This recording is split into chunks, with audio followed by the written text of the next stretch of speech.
Öz-özünə hərəkət edən daşların sirri. Dünyada elə bir yer var ki, orada daşlar sanki canlıdır.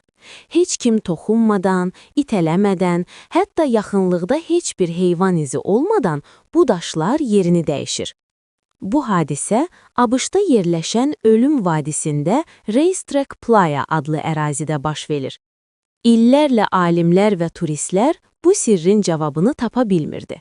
Bəziləri bunu maqnit sahəsi ilə, bəziləri yeraltı canlılarla, bəziləri isə tamamilə mistik qüvvələrlə əlaqələndirirdi.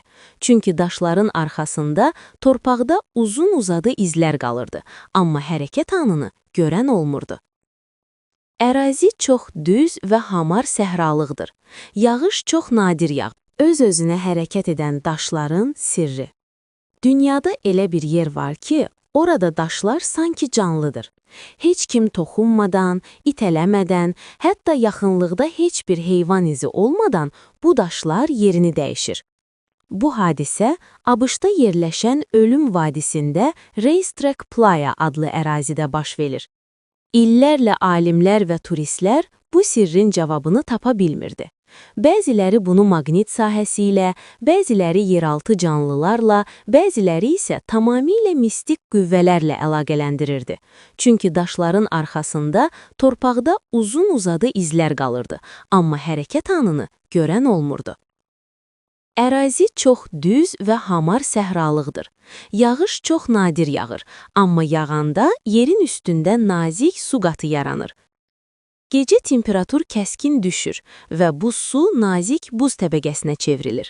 Daşlar isə həmin buzun içində qismən donur. Səhər günəş çıxanda buz qırılmağa başlayır. Həmin anda çox zəif külək belə kifayət edir ki, buz parçaları daşları özü ilə birlikdə yavaş-yavaş sürüşdürsün. Bu proses saniyələrlə yox, saatlarla davam edir. Ona görə də insan gözü ilə birbaşa görmək çətindir. Daşlar bəzən bir neçə metr, bəzənsə onlarla metr hərəkət edir. Maraqlısı odur ki, bəziləri düz xətt üzrə gedir, bəziləri isə istiqamətini dəyişir. Bunun səbəbi buzun qırılma forması və küləyin ani dəyişməsidir. 2014-cü ildə alimlər bu prosesi kameralarla ilk dəfə canlı şəkildə qeydə ala bildi və sir tam olaraq sübut edildi. Heç bir sehir, heç bir canlı müdaxilə yoxdur. Sadəcə təbiətin səbirli və yavaş işləyən mexanizmi var.